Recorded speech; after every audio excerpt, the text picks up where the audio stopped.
Well, I don't think anyone can disagree that the two best sides are playing the Champions Trophy final in Dubai.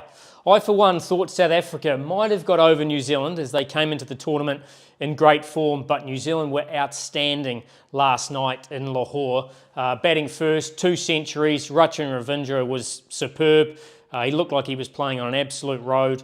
Kane Williamson got better and better as the innings progressed. 2 superb hundreds, a bit of cream on top from Glenn Phillips at the end, and New Zealand got a huge total of 362.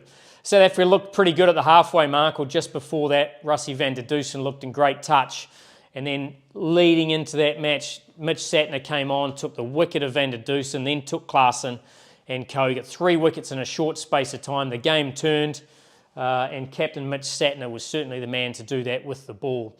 New Zealand won pretty convincingly. A special mention for David Miller, who got 100, a fighting 100 at the end. Wasn't enough chasing such a huge score, but they certainly never gave up right through to the end.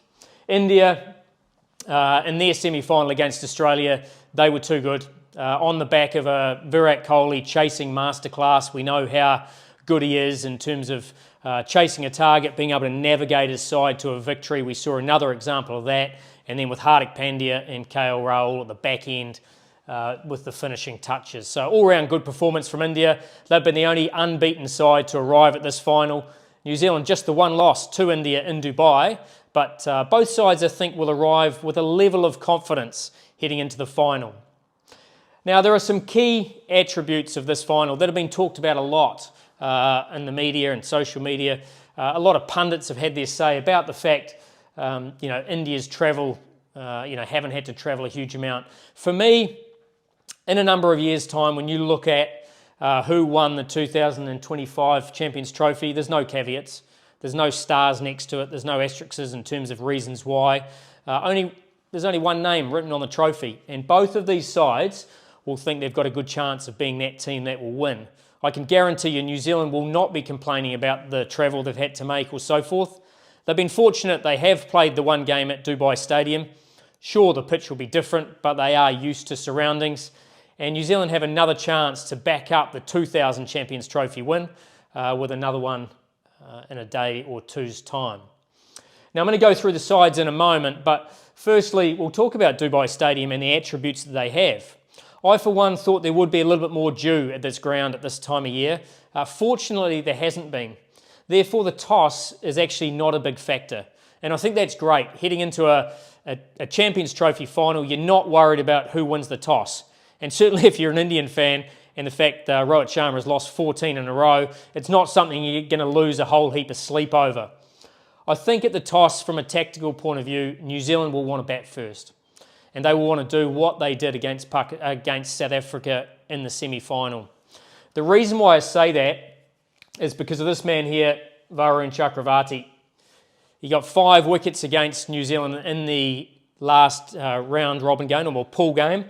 He bowled under lights. Now for me, if you're facing a mystery spinner for the first time, and Varun has got a very fast arm at release, so you don't have a huge amount of time to see the point of release. So therefore you rely on other cues. And if you're facing him at night, you get less of a look.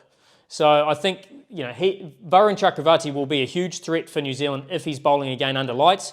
He'll still be a threat during the day, but slightly less so because you'll be able to pick up the release and the seam of the ball as it's coming down a little bit easier than you can under lights.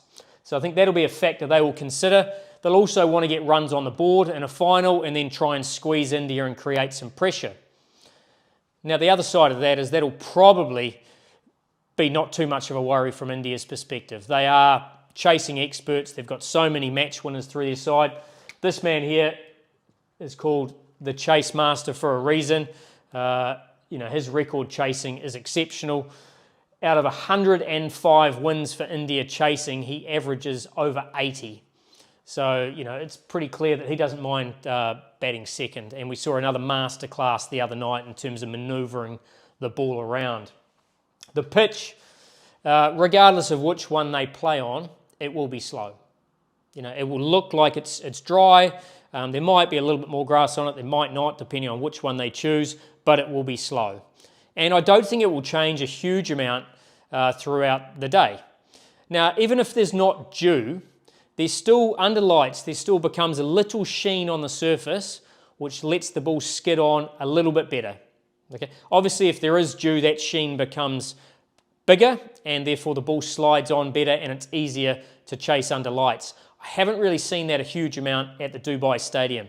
So I think it's an excellent venue to be playing where it will be even regardless of whether you're batting or bowling first. I don't think it'll be a huge disadvantage. It'll be purely a tactical thing around what you want to do individually, whether you prefer batting first or chasing. Pressure of expectations. I think they're both at different ends of the scale. The expectation from the Indian public is that India will win. And that in itself brings a huge amount of pressure in terms of, they are expected to be the better side. They probably are. They have more match winners than pretty much any team in the world. But it's a two-horse race now. There are two very good sides in the final, and no matter if you're favourite, it doesn't really mean anything heading into a final. So New Zealand will arrive with confidence, but also huge respect for the quality of the Indian 11. In terms of tactics, I think India will go in with the same team that they did the last two matches. So this is the same playing 11 that they played against New Zealand, where Chakravarti came in for Harshit. I think the only possible change they could make would be Harshit for Kuldeep if they thought the surface had enough pace and bounce in it. Personally, I don't think they will. I think they will stick to that side. And the other reason for that is that during the previous two games, Shami and Hardik haven't had to bowl their full complement of 20 overs. So if there was a situation where Rohit Sharma was going, hey, I would love another couple of overs of seam, then they might consider the likes of Harshit, and I think Kuldeep would be the one to miss out. Kuldeep is an outstanding bowler, but his record in ICC events is not that impressive. Certainly compared to his bilateral series, his ICC numbers are not as impressive. So that would be the only change, but I don't think they'll do it. I think against New Zealand, they'll go with a four-pronged spin attack. For me, Shubman Gill, he hasn't been hugely amongst the runs, and I think he's more suited to surfaces that have a little bit more pace in them, but we know that his technique stands up to anything. From a New Zealand point of view, a little bit worried about Rohit Sharma. He's looked good the last couple of innings, hasn't got that big score yet so far in the tournament. He's the sort of guy that loves the big occasion, so don't be surprised if Rohit Sharma goes out and bangs a big score. Virat Kohli, how much more can you say about the man? He is an absolute genius, not just chasing. We've alluded to that. He has entered this tournament not in great touch. I talked about the fact leading up to the tournament, he did some extra work behind the scenes. He knows how to perform under pressure. He's done it time and time again. And as I said, we saw a masterclass the other day about how to manoeuvre the ball on a slow surface. The matchup that he has against Mitchell Santner will be interesting. And I think New Zealand will like to introduce Mitch Santner early to Virat. It's not necessarily a matter of spinning the ball past the outside edge. It's probably trying to squeeze him so that he makes a mistake. And I think that's part of what New Zealand's tactics will be. Shreyas Iyer was exceptional against New Zealand in that partnership with Akshar Patel. And I think having the left-hander up there in the middle is smart, particularly on the dry surface of Dubai. I think New Zealand should have noticed Akshar looking to sweep early against them, which they did in the game 2 games ago. I think both Bracewell and Santner have got to look for that straight Yorker early. So obviously when someone's looking to go down and lap early, there's a hole in the swing which is about this far from the popping crease where you can't actually access the ball. There was a couple of occasions in the first few balls that Akshar faced of the left arm spinner in the game against New Zealand last time where he's just managed to access the ball because the ball wasn't quite full enough. I think look out for the LBW against Akshar, as I said, with the full Yorker early on. Shreyas will take on the off-spinner of Bracewell, so I'm really interested to see when Santner uses him, because the other advantage of Akshar coming in is that Santner thinks he can introduce Bracewell, and that suits the matchup of Shreyas Iyer, who absolutely loves taking down off-spin, and Bracewell struggled against Shreyas in the last match, so I think Santner's got to continue to use Rachin Ravindra while Shreyas Iyer is out there. Maybe he can use some overs of himself, but get through some other overs of left-arm spin, because Akshar's equally competent against the off-spin, but it's more the matchup of Shreyas that is a concern from New Zealand's point of view. KL Rahul looks in excellent form at the moment. His keeping's been good too. He did miss a couple of catches the other day against New Zealand, but generally he looks in good space behind the wickets with the gloves, and batting-wise he's highly confident. Hardik Pandya, his bowling has stepped up, and the only reason why Rohit Sharma can play the two-seamers here is that he has a huge amount of confidence in Hardik Pandya to be able to bowl at least 3 spells. He will bowl with a new ball. It might be a short spell before Varun comes in, but he can bowl there. He's got plenty of confidence with the ball, and we saw in the runner ball 45 that he got against New Zealand. It was impressive, and then he also got a score in the semi-final against Australia as well, where he almost got India over the line. So he's in good touch and confident. That allows India to bat deep. It allows to have Jadoo at 8, so the depth of batting is strong. Jadeja becomes twice the bowler on a surface that holds. If the ball starts to turn, as we saw with the wicket of Latham trying to sweep him, as soon as he can straighten the ball off the surface, Jadeja becomes a real threat to both the right-handers and the left-handers. So, as I said, the 4-pronged spinners, Akshar, Jadeja, I would think Kuldeep and Chakravarti are no doubt the biggest threat to New Zealand. Shami wasn't as impressive in the last match against New Zealand with the new ball, but we know that if he gets it right, he can take the top off any international side. As I said, Harshit could come in, but I don't think he will. From a New Zealand point of view, I think the 11 is very settled. Will Young, obviously that incredible 100 that he got the first match of the tournament against Pakistan. He's kept his spot ahead of Devon Conway. New Zealand might consider Conway's skills against spin and might consider him bringing in, but I think that would be very, very harsh on someone like Will Young at this stage of the tournament. I don't think they'll do it, but it's something they'll consider. Rachin Ravindra, 5 ODI hundreds in ICC events in the last 18 months is unbelievable. Kane Williamson, I think, now has 4 against all of his ICC events. Some of New Zealand's greatest players have scored 1 or 2. So the fact Rachin has just played in 1.5 tournaments and has scored 500s shows that what an incredible player he is now, and also what an incredible player he could be in the years to come for New Zealand. Kane Williamson, another 100, starting to get better and better. The time he spent at the crease in Dubai will be invaluable heading into this game, because he is going to have to hold this innings together against those quality spinners from India.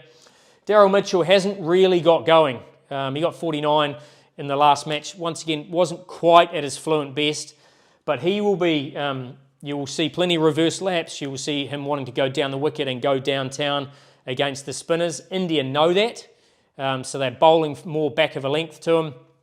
So therefore, the reverse is going to be his get-out-of-jail shot. So expect to see that early. Mitchell could be the man that could add that extra impact for the Black Caps that they haven't really seen through their middle order from Mitchell so far.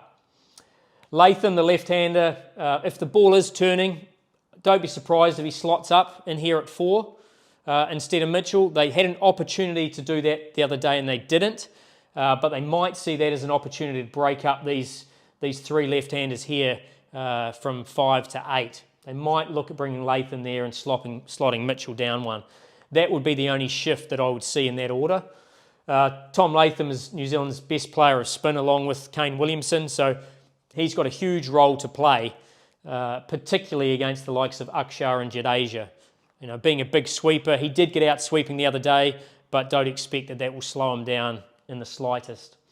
Phillips will score mainly off the back foot, and he'll wait for that step hit off the spinners to go downtown, but expect him to sit deep in the crease and try and access the boundaries wide long on and add some real impetus to the innings of the Black Caps. Bracewell's main role will be with the ball, and I think the problem about him having as much involvement as he has in previous games, like Bangladesh where he got his 4 wickets, is the amount of right-handers. Gill, Rohit, Virat, Shreyas, KL, Hardik. So there's 6 of your first 7 all being right-handers. And although Bracewell can close down the angles and play more of a defensive role, Shreyas won't allow him to do that, KL won't allow him to do that, Hardik won't allow him to do that. So it's going to be really interesting to see how Santner uses Bracewell's overs in this final. Santner was outstanding in the semi-final and just continues to be under the radar as one of the best left-arm spinners in the world. In fact, being one of the best spinners in the world in ODI cricket. Often doesn't get talked about a lot in that echelon of spin bowlers, but he should. He is incredible and he very rarely has a poor day. Matt Henry is in the top 5 ODI bowlers in the world at the moment, and quite rightfully so. The conditions at Dubai won't suit his bowling. He did get 5 wickets there against India in the previous match, but it doesn't nibble around a huge amount. If it does, then he will exploit that with the length that he bowls. He certainly has the wood over Rohit Sharma as well, in terms of that one that nips back in, and he's also taken the outside edge as well. So the matchup between Henry and Rohit at the top and Henry and Shubman at the top will be critical. If New Zealand don't make early inroads with Jamieson and Henry, then it could be a tough day at the office from a bowling point of view. Jamieson has swung the new ball. Once again, that extra height.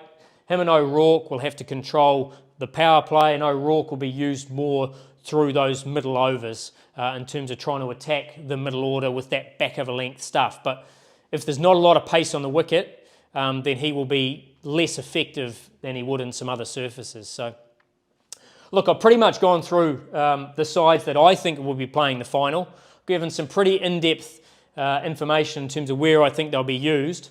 I think it's an even game. I think India will go in as favourites. I don't think New Zealand will have a problem with that.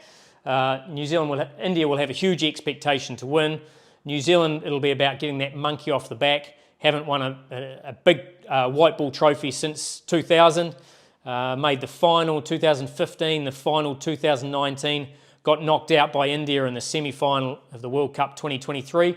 Can they go one better here? Really interested to hear your thoughts. If you like my content, please like and subscribe. I'm just starting this YouTube channel. You can also link to another video that I've done on Mitch Santner, which talks about his transition to the stage where he's at now. So, yeah, hope you're enjoying Coach Hesson's channel.